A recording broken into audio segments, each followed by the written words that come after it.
is the Miller Lite Cowboys Hour. Supported by Albertsons and broadcasting live from Sidecar Social at the Star in Frisco. Brought to you by Miller Lite, the only beer of the Cowboys. Tastes like Miller time. Albertsons in Tom Thumb, the official supermarket and pharmacy of the Dallas Cowboys. Luke KC, the official bootmaker of the Dallas Cowboys. Blockchain.com, make your crypto play today. Buffalo Wild Wings. If it's game day, Buffalo Wild Wings is the place to be. Altec Lansing. Just listen with Altec Lansing, perfecting sound since 1927. And by Omni. Omni Hotels and Resorts, the official hotel of the Dallas Cowboys. Now, your hosts, Nicole Hutchison and Brad Sham. Welcome, everybody, to the Cowboys Hour. Welcome. Thank you for being with us. Thank you, those of you who will come out to Sidecar Social in Frisco, for joining us. We always appreciate seeing you. And next week will be Victory Monday again, but now we're looking ahead to Victory Monday. We're always very happy to see everybody come out. It's a great place to come out on Monday night, enjoy this show, get to meet our special guest, and then have a great dinner and watch about 12 things at once on all of the different screens they've got. It's a great place. We're always happy to have those of you who are with us on the Cowboys Radio Network, wherever that is, and those of you who are watching when and wherever you are, streamed on DallasCowboys.com. That little black box, that's what that is, so wave to that. And here's our special guest tonight. I don't know how long it's been since people have been so excited about a rookie offensive lineman, but here is Cooper Beebe, the Cowboys starting center. Now, of course, I might not say that if Tyler Guyton was sitting right here, but okay. I mean, hey, thank you for coming. I appreciate it. Oh, absolutely. Thanks for having me on. When you have a game like yesterday, do you not want to go out in public, or are you looking for something else to think about?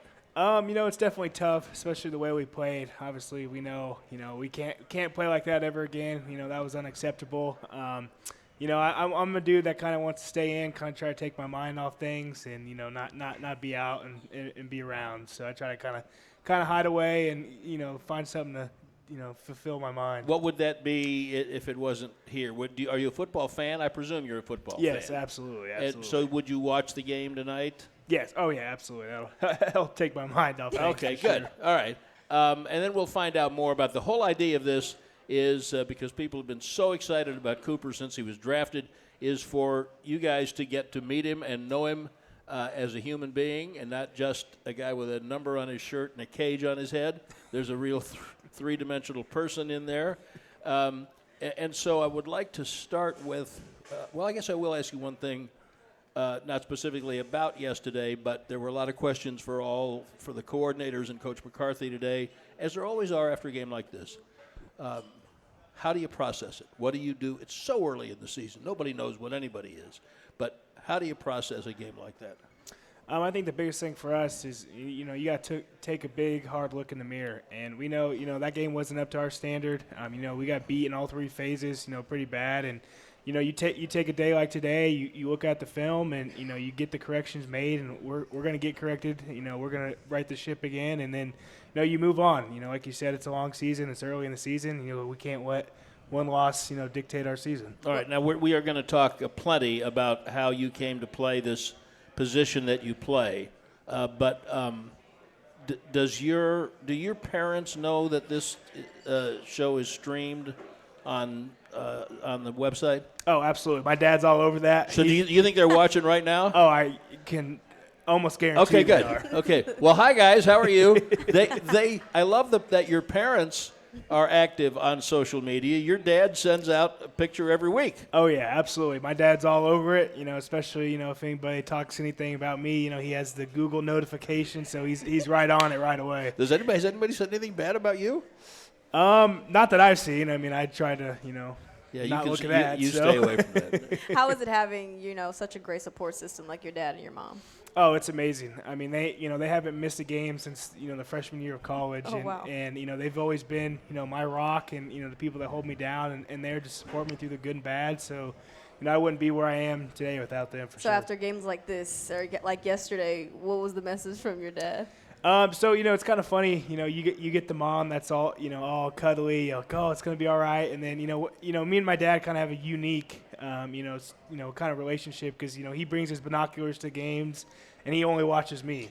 And right after the game, we always talk about the play. As a dad, I can relate. He's doing it right. Okay, go ahead. So after games, I always come up to him and like, dang, did you see, maybe I missed a block here or did something there. So we kind of, talk through that way and, talk about stuff, maybe I need to improve on or, something I missed throughout the game. So we kind of, you get the love from the mom, but, you kind of get the, hard, like, hey, help do this or you need to work on that from your dad. So you kind of get both sides of it, which I enjoy. Did he play? Yeah, so he didn't play in the NFL, but he played college football at Pitt State. He was an All-American offensive lineman. Okay, good. So he knows what he's talking about. But you say your mother gives you all the motherly, soft place to land. It's great. But everybody who's a Cowboy fan saw all the videos after you were drafted of your mom being the one taking snaps from you as you were trying to practice becoming a center. So how did that become mom instead of dad? So it was kind of a funny situation. Obviously, I got drafted. The first thing they told me is, hey, you need to learn how to snap. You're going to play center. And, it kind of worked out that when I would go and work out and come back home, it'd be my mom's lunch break. My dad would still be working. And, she took the time to, every day she would skip lunch and go out in the backyard and catch snaps for me, which – means the world to me. And, it was kind of cool to see the video been going viral all over the place. But, yeah, she was definitely holding it down for me. Like I say, she got the here we go and all that. So she was really into it. And, I'm forever grateful for her. Sometimes do you see her kind of finding herself trying to tiptoe in that dad mode as far as being a little bit hard on you sometimes, or do you ever see that? Yeah, especially when, we were first kind of getting to it, it wasn't, some of the snaps were off, and she let me know about it. I told her, don't be afraid, if you see in the video, she's holding it right where it was, and she'll tell me when it was a bad snap. So she was definitely on me about that, but, I think I needed that to, help me out. Now I'm going to ask you an uncomfortable question because that's what I do. So you never played center. High school, we know you played almost everything else at Kansas State, but not center. Yep. No center in high school? Nope. Okay. So now, and they tell you, that they draft you and they say, get ready, you're moving. Get ready to play center. So what we've seen is your mom taking shotgun snaps.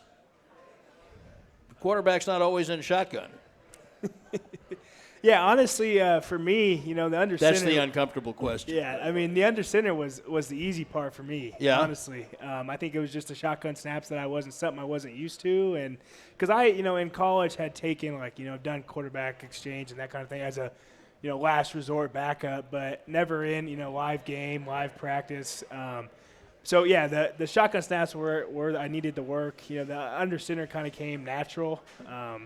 And, it was just really the shotgun snaps that I was afraid of at first. How much different was it when you got into camp and now there was a large human standing right on your nose when you did that? That was definitely, kind of eye-opening experience, especially when you have, a Mozzie or somebody right in front of you, another large human being, and, you got to get that snap off and get your hands up pretty quick. It wasn't something I was used to at first, but, I'm the dude that's going to adapt and adjust, and, you learn from, those experiences, and you continue to get better, and, by midway through camp, and I was down. I had no problem with somebody being right on me, and it was just a matter about getting my hands up. Making the transition to play center, how hard was that as a whole?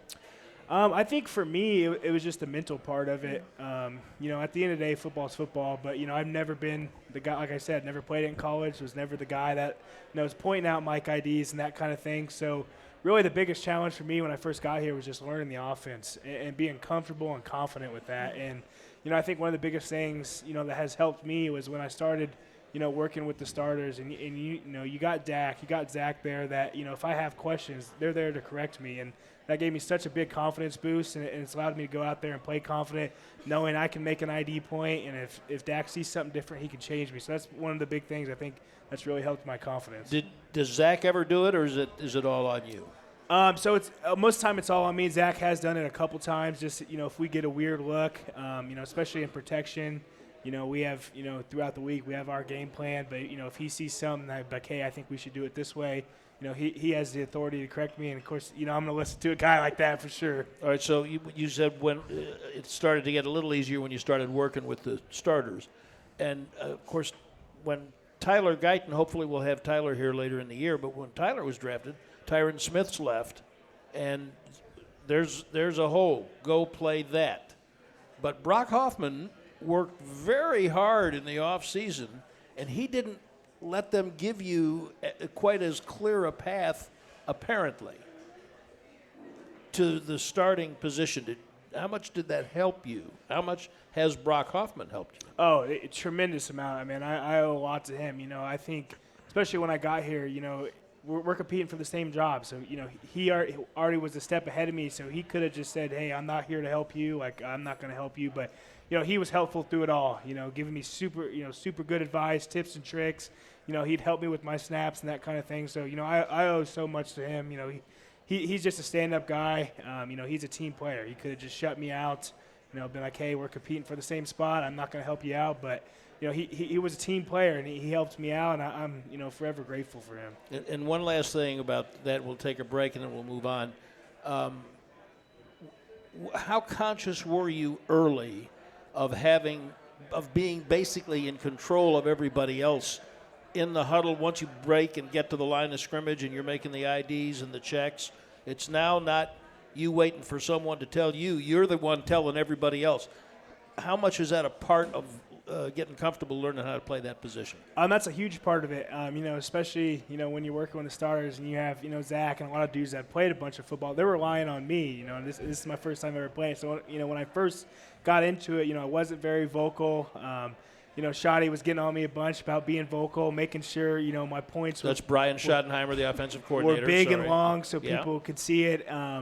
And, they started harping me on that, and I knew, it just came with confidence. Once I continued to learn the playbook, my confidence continued to rise. And then I got out there and, I was like, hey, I'm going to, make sure I don't let these guys down. I control it all, so let me, step up, be confident, be loud, and, it's kind of, gone really good from there. Can you tell we're going to like Cooper Beebe? We're going to enjoy our time with him tonight.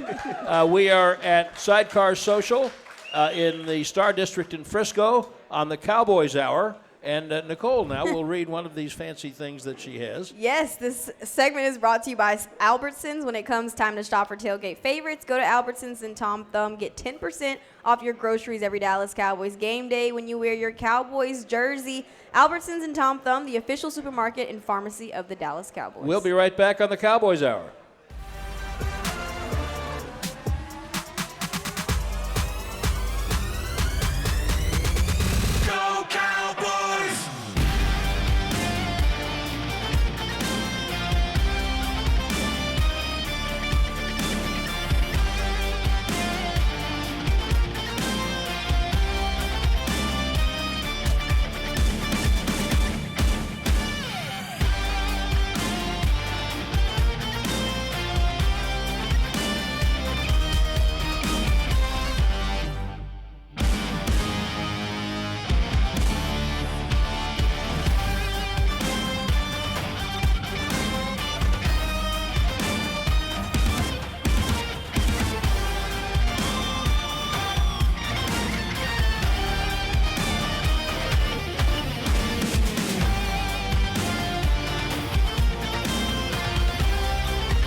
to the Miller Lite Cowboys Hour, supported by Albertsons and broadcasting live from Sidecar Social at the Star in Frisco. And welcome back. Thank you all again, wherever you are, for being with us. Brad Sham, Nicole Hutchison, our special guest, Cowboys center Cooper Beebe. Yes, give it up. Love the energy. Give it up for this man. Absolutely. You grew up in Kansas City, Kansas. Yep. Now, sorry, I went to Missouri. I'm not sorry that I went to Missouri, but once upon a time, Missouri and Kansas State were rivals. Now they're not in the same conference anymore, and that's a whole other movie. But people who are not familiar with the state, I also, by the way, matters to no one but me and my brother, who's sitting out there, because he was born in Topeka. Okay. And we lived in Topeka and Wichita. Okay. So we know a little bit about Kansas. And Kansas City, Kansas, and Kansas City, Missouri, not necessarily the same thing. No, not at all. Different approaches. Describe how you see the differences. Well, I may be biased, but I You're think entitled?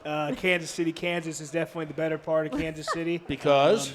I think, once you get over to Missouri, that's when you get the snobs and that kind of thing. And I think Clearly why I went to Missouri. Go ahead. And I think, on the Kansas side, you get the, blue collar, hardworking people, and that's my opinion, and I'm gonna stick to that. So were you a Chiefs fan? I actually was not. So funny, I'll probably get booed here, but I was actually grew up a Patriots fan. I'll tell you why before. Oh, yep, there it Settle is. down. I'll tell you. Settle why down. You didn't pay to get in here. Settle down. I'll tell you why. So growing up, I wanted to play defensive tackle. That's actually what I got recruited to K-State Yeah, for. we're going to get to that. Go ahead. And Vince Wilfork, I don't know why, he was my favorite player. I loved the Big whole guy. ensemble with the overalls. The that overalls kind of and thing. no shirt. And Yeah. when I was younger, I thought that was so cool, and he just happened to play for the Patriots, so I became a Patriots fan. Were you a nose tackle when you played the Yes. defensive line? Yeah. Well, he was born a nose tackle. Oh, yeah. Vince Wilfork. So that's cool. I think, have you seen his barbecue commercials with Jason Kelsey? Yeah, oh yeah. Just really he's very good at it. So the defensive line part of it really interests me. Here's a fun fact that I'll bet very few of you knew. Cooper actually played a defensive tackle for 2 or 3 snaps last year. Last year. How'd that come to be? And how would you describe the experience of being a two-way player? Now, this is the offensive lineman of the year in the Big 12. Go in there. We need you at nose tackle also. Yeah, so, unfortunately at that point in the season, we had a couple nose tackles down, and obviously they knew, I had played, defensive tackle and had experience there. And, of course, I'm a big body guy, and, they needed somebody to plug up the middle. And, our O-line coach, Connor Riley, wasn't very happy about that. But, Coach Kleinman needed me to step in there. And I will say we played Baylor. I have a tackle for loss on my record. So, it's like of the two-way players right now, it would have been like Travis Hunter and then probably me right now. Yeah, well, okay. He's pretty good, too. Maybe a little bit farther down, but I'm on that list. So I'll give you a homework assignment. I'm guessing you probably don't know a lot about Mark Tuinei. No. Ever heard the name? Yeah, I've heard the name, yeah. So you do a little research on him. Mark Tuinei, I'm going to say 1983. I think that's right. I've been doing this for a while. Came to the Cowboys as a rookie, free agent, defensive tackle from Hawaii, and made the team. And he was tough, and at some point, 7 or 8 years into it, they needed an offensive lineman. He became a Pro Bowl offensive tackle. Wow. Made himself a Pro Bowl offensive tackle and was one of the key players on the Super Bowl teams in the early 90s. And God rest his soul, he passed several years ago. But he always told me that he never stopped being a defensive player in his heart. He wished he could go back. They said, we need you here. Fine, it's my job. I'd really like to be over there. Is there any part of you that if it was feasible, you would walk in to Coach Zimmer and say, if you just need someone in the rotation, don't be shy? I think at this level, no. I love playing O-line. I love what I do, and ever since I got moved to O-line in college, I knew that was probably my best shot in the NFL, and I embraced that. And you don't get much love. You usually get most of the hate, and I embrace that, and that's what I enjoy about being an offensive lineman. In what ways has being a defensive tackle in the past helped you with the center position? So I think one of the biggest things is when it comes to just being agile and being able to move. I think that's one of the biggest facets of my game that allows me to play center is just the way I move and the footwork, and then also just understanding what defensive tackles try to attack, how they play, how do they attack your hands, how do they attack your leverage, and that kind of thing helps me, when I'm going against other defensive tackles, know what they're going to attack. They told you on draft day, you said, get ready. Nothing handed to you, but get ready. So you are then immersed in that, right? You spent the next several months. When did it settle into you that I'm the center for the Dallas Cowboys?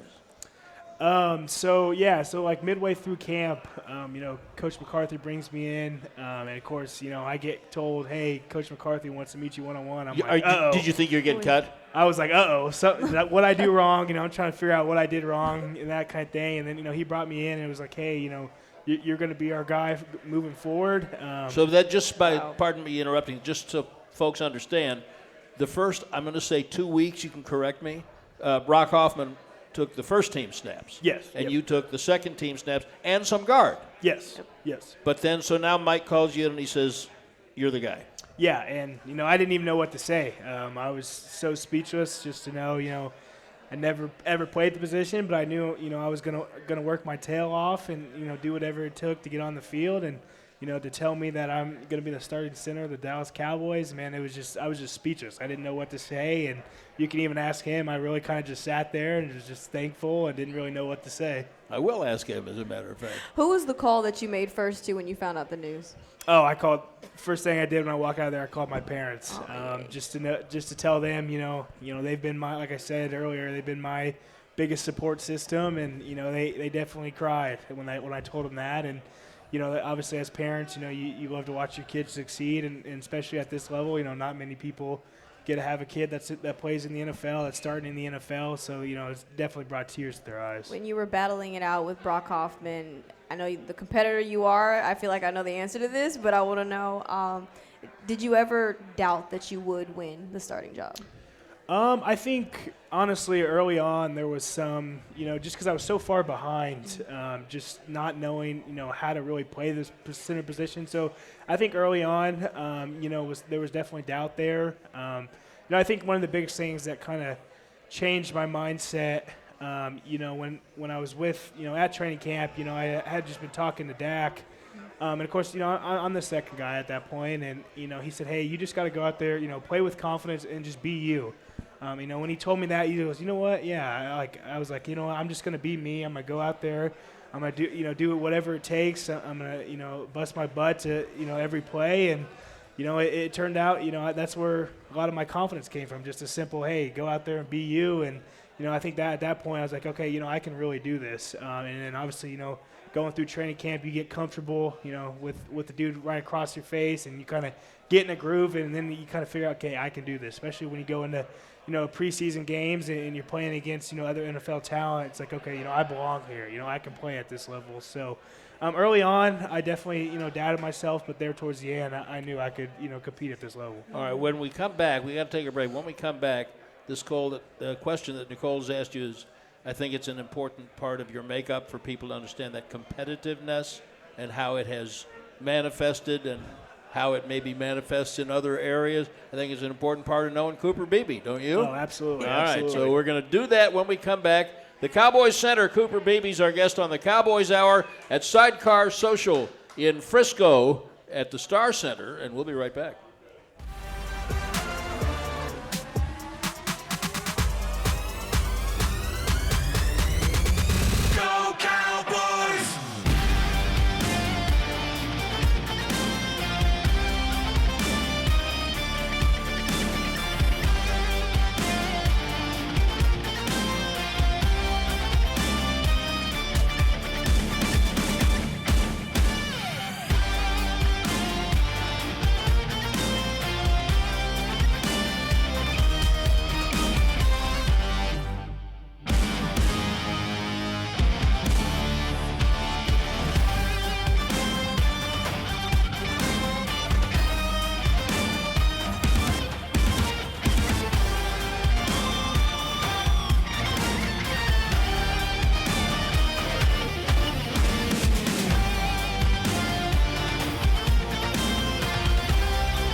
Miller Lite Cowboys Hour, supported by Albertsons and broadcasting live from Sidecar Social at the Star in Frisco.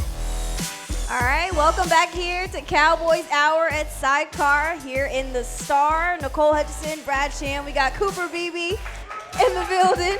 And this segment is brought to you by Lucchese. Stand tall while you're tailgating or cheering in the stands with the Dallas Cowboys collection by Lucchese. Shop the collection today at Lucchese's 6 DFW locations or online at lucchese.com. Lucchese, the official boot of the Dallas Cowboys and Dallas Cowboys cheerleaders. All right, Cooper, we were talking about the competitive nature from you. Just where does it stem from?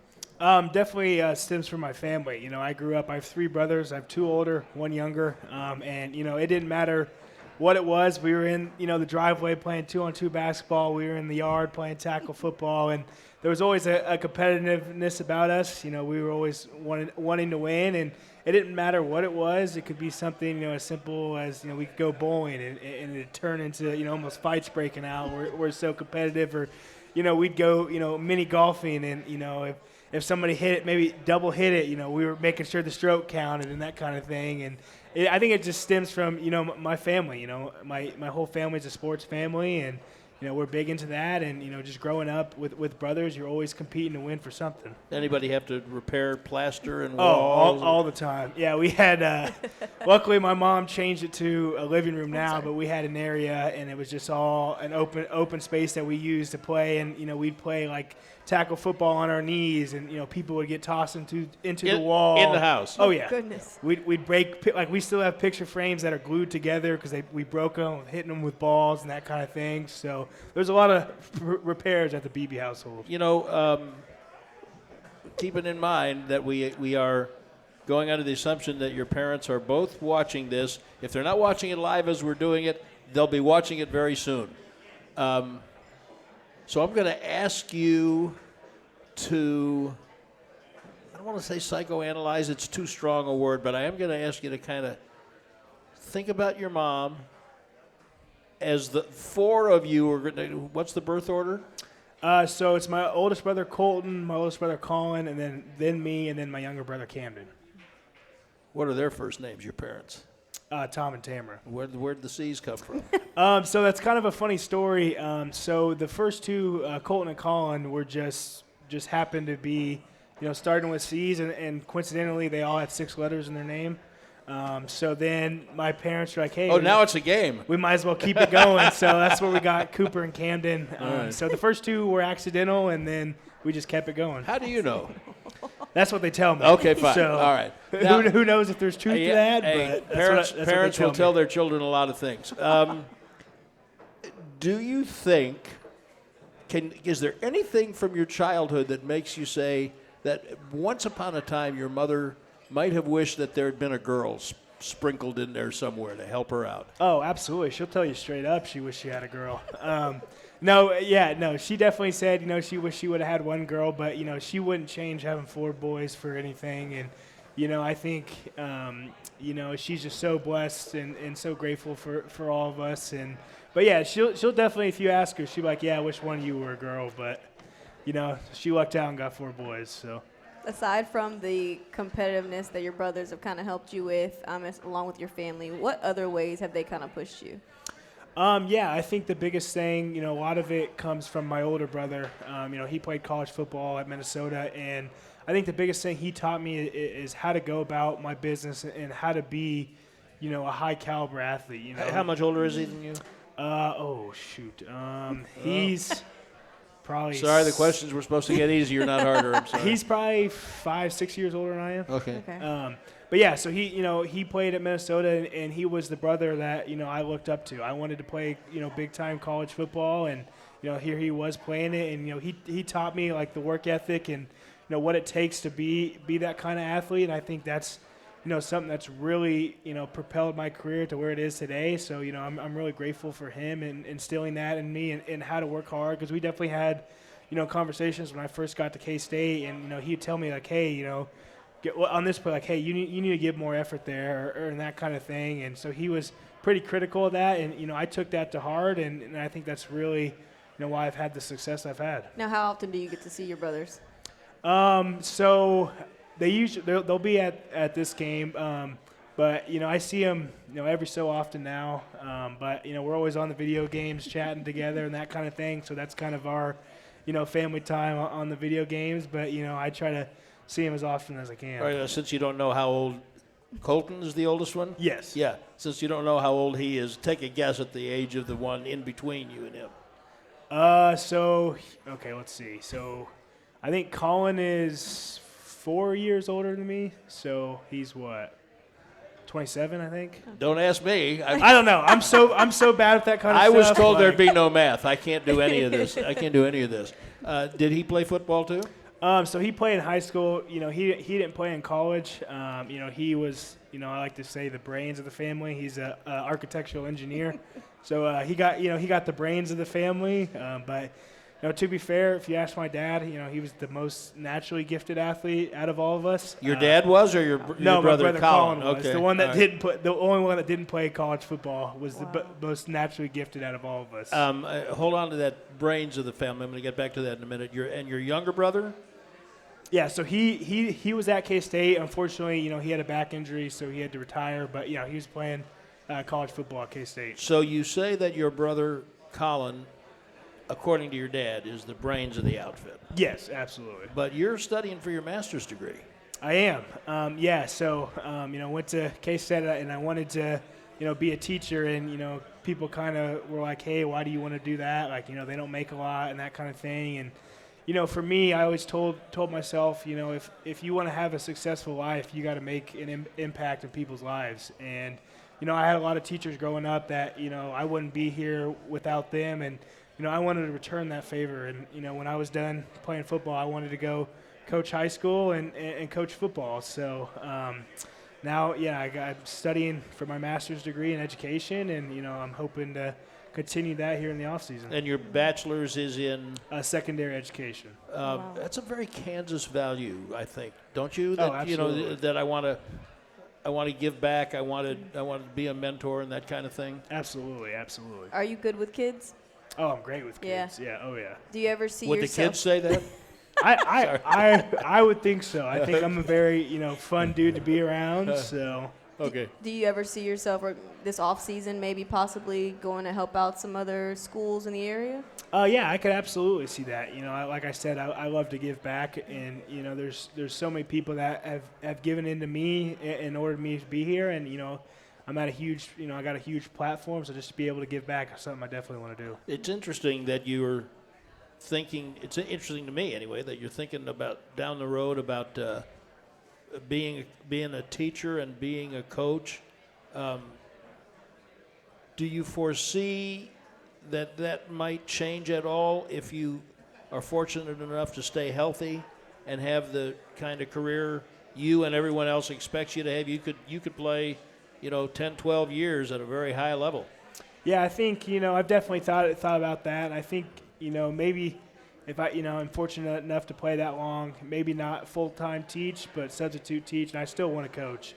I think that's a great way to give back to kids, especially, the knowledge that I've acquired throughout the years. And, I still want to give back at some aspects. I don't want to just sit around and do nothing. So, I definitely see myself, maybe substitute teaching and coaching. Is there one teacher or coach that played a pivotal role in who you are today that you can remember? Yeah, so his name's Mr. Brumball.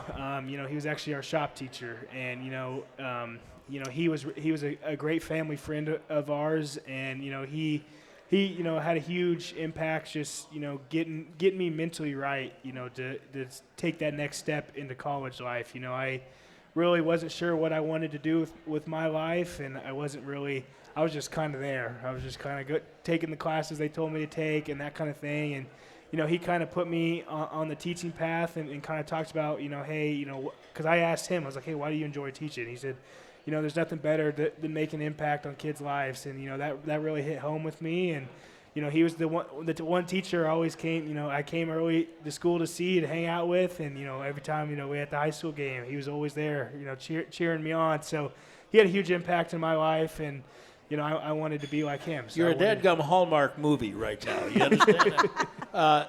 Was school easy?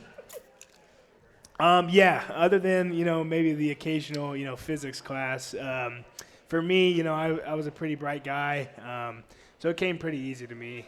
You know, I was not just going to sound bad, but I didn't study very often. I, you know, did really well with that kind of thing. So you know, classes were pretty easy for me. Physics was always the worst for me too. Yeah, terrible. Was there a subject that you, I guess, favored the most? I love history, and that's why I became a social studies teacher in college. I love the history aspect. I love, you know, all the wars and seeing, you know, how we got here today, and you know what events led up to that, and you know, I think history, you know, tells a story, and, you know, I really enjoyed that, and that's, you know, why I decided to study social studies in college. That's a lot of reading, too. Do you read a lot in your off time? I don't as much anymore. I did in college all the time. You got all the video games to play with your brother. Yeah, exactly. Takes up time. Well, and now, too, you know, there's a lot of documentaries and stuff like that out there, so you could just watch instead of read nowadays, and that was you know, me and my roommate in college, his name's Jace Friesen, we'd sit in the living room and, you know, be watching, you know, World War II documentaries and that kind of thing. And, you know, all of our other roommates thought we were lame, but that's what we enjoyed doing. And, you know, like when me and my family go on vacation, I love going to museums. I love kind of seeing historical sites. You know, my other brothers don't enjoy that, but me and my parents do. So kind of a nerdy thing, but, you know, it's something I love to do. Who else recruited you besides K-State? So, yeah, Minnesota recruited me, and Kansas recruited me. So, for me, you know, I grew up a K-State fan. You know, I wanted to stay close to home. Like I said, you know, my parents were the biggest support system, and, you know, Manhattan was only an hour and a half away. And I saw how tough it was for my parents to get to the Minnesota games for my older brother. So I told myself, you know, I'm going to stay close. And, you know, fortunate enough, K-State offered me, and I jumped on it right away. You know, I was the first in my recruiting class to commit, and, you know, I never looked back. What you said before about the difference between Kansas and Missouri, could we apply that to Manhattan and Lawrence?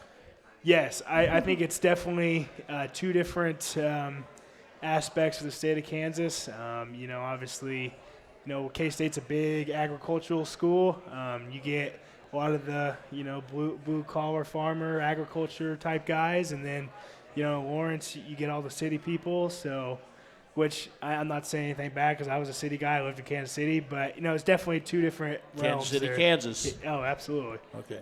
Not the same thing as Kansas City, Missouri. Not the same thing, not at all. I know some of you here at Sidecar Social have questions for Cooper Beebe, and we're going to take some of those when we come back. Delighted to have the Cowboys Center with us tonight, and we'll be back at Sidecar Social at the Star District in Frisco right after this. Hey, Cowboys fans.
To the Miller Lite Cowboys Hour, supported by Albertsons and broadcasting live from Sidecar Social at the Star in Frisco. Hello, there we go. Welcome back to the Cowboys Hour. Brad Sham, Nicole Hutchison, our very special guest, Cowboys center Cooper Beebe. Self-described nerd. What other sports did you play? Yeah, so growing up, I kind of did it all. I played soccer, played basketball. Played soccer. When I was little, yeah. Were you a nimble little guy? You could say that, I guess. They put me in goalie, so I think that tells you a Oh, lot. okay. All right. So, Okay. All right. Very good. Which, hey, I was pretty good at. So, So then I played basketball, played baseball, and did track. I love to throw the shot put, and that was something I really enjoyed doing. What other sport if you could give yourself equal ability in any other sport to the ability that you have in football? Not take it away, because you can still make that as a choice. But if you could give yourself equal ability in any other sport, what would it be? I'd honestly probably go with golf if could be good at golf. It's something I picked up in college that I never really did, and I really enjoy going out, and I'm not great at it. But if I had the equal ability now, I think golf would be a whole lot more fun. How often do you play? So in the off season, I was going, 2-3 times a week. I always, like when I'd go back, my dad and my brothers would, they play in a golf league on Thursdays. So I'd go and join them on Thursdays and play in their golf league. But, in my off time, I try to do as much golfing as I can. I enjoy going out there, and it's kind of a, breath of fresh air, kind of get away from, football and, just enjoy yourself. It's an insidious game. You know that, don't you? Because you can hit 78 average to rotten shots, and you'll be guaranteed to hit one sweet one perfectly. That's what gets you coming back. And that's the one that's right in your veins. That's why they keep getting your money. You have the one good hole, and you're like, okay, maybe I can do this, and I'm gonna come back next week. First one's free. You guys are talking a whole different language. I do not golf. No, I don't either, but there's a story behind that. We'll talk about that another time. Let's get some questions for Cooper from the audience. Go ahead. Good evening, Cooper. My name is Rambo. Oh, I like that. Thank you. So we all try, for the most part, to be better than the person before us. You had Frederick, you had Biotish before you. What have you seen on film from them in the past that you say, you know what, I'm going to pick up some of these tips and pointers and become a better person? What have you done, or what do you think needs to be done to go to the next level? Oh, that's a great question. Yeah, so when I actually, first got drafted and got my iPad, Coach Solari, O-line coach, set up, where I could see all of Frederick's film. And that's one of the dudes that I was the first center, I had ever watched. And Really? Yeah, absolutely. And, I'd go through his game by year and see him progress throughout, his career. And I think the biggest thing, I kind of took away from that is just how smart of a player he was. He was tremendously smart, always put himself in the right position. And, I think that's where I'm trying to get to. Obviously, I'm new, at center, so there's definitely tips and tricks that I've learned from him. And, I hope at some point, in my career I can, meet him, face to face. So you didn't get a chance to talk to him when he was in camp? I did not, unfortunately. But so hopefully, at some point I get to, talk to him one-on-one and just pick his brain. Like you said, you always, there's always people that do it before you that you want to learn from, and, who better to learn from than him. Well, all you got to do is tell Zach Martin. You know that, right? Yeah, yeah. Like they're besties. Yeah. So just make sure that you tell Zach, when Travis comes back, I need a half hour. Yeah. I'll make sure I get that and done. he is a phenomenal human being, and he'll change your life, and he's now devoting his life basically to making things better for people. That's a good role model to have. Corey, go ahead. Hey, Beebe. My name is Corey. Piggyback off Rambo's question, like, with you playing the center now and you playing offensive guard in the college, like, is there anyone, like, in today's NFL game or maybe, like, in the past that you've, like, watched film that you kind of want to take tips from just based off the film that you want, or kind of like model your game after? Yeah, absolutely. I mean, it's kind of a funny story, and I told this in college. Zach Martin happened to be the guy that I watched in college, and here we are playing together. So yeah, Zach was the dude that I looked up to. Him, Quentin Nelson was another guy. I watched Shaq Mason at the guard position, and just taking from how technically sound Zach was, and like I said, how smart of a player he was. Always very detailed in his technique, his hands, and that's what made him great. And I try to take that and incorporate in that in my game, and also just the mentality, that aggressiveness and that physicality he played with. I was trying to incorporate in my game, so it's kind of surreal that a dude I watched in college, took a lot of tips from, I'm playing right next to. How often did you? Oh, I'm sorry. No. Go How ahead. often did you watch Zach's film? Oh, all the time. All the time? Yeah, we'd go. I'd go up with our own line coach, and we had access to NFL film and that kind of thing, and we'd sit down there and watch it together, and I'd pick up different things from him, and so yeah, I watch his film all the time, and I'm one of those dudes when I watch NFL games, and I don't sit there and look at the quarterback or that kind of thing. I'm watching the O-line play, and of course, he always stands out, so he's always a fun one to watch. And the interesting thing about him being the guy you looked at to me is, at least the last year, you were both left tackles. Yeah. Right? Mm-hmm. And so when you're watching Zach in college, it's a left tackle watching a left tackle. Yeah. Right? Yeah. Oh yeah. Did you now? At what point in college did you kind of know you were going to get a chance to play in the NFL? So I think it was probably my redshirt sophomore year. Was playing left tackle, was first team All Big 12, and I think at that point I was kind of like, okay, I think this could be a real possibility for me. Then, of course, I moved into guard for the past 2 years, and become an All-American, and that's where it was like, okay, I can, I'm ready for this. I can play at the NFL level, and that's kind of. So that year when I became the first team All Big 12 left tackle, I think that's kind of where my mind kind of shifted to be like, okay, I got a real shot at this. Did you approach the game differently then?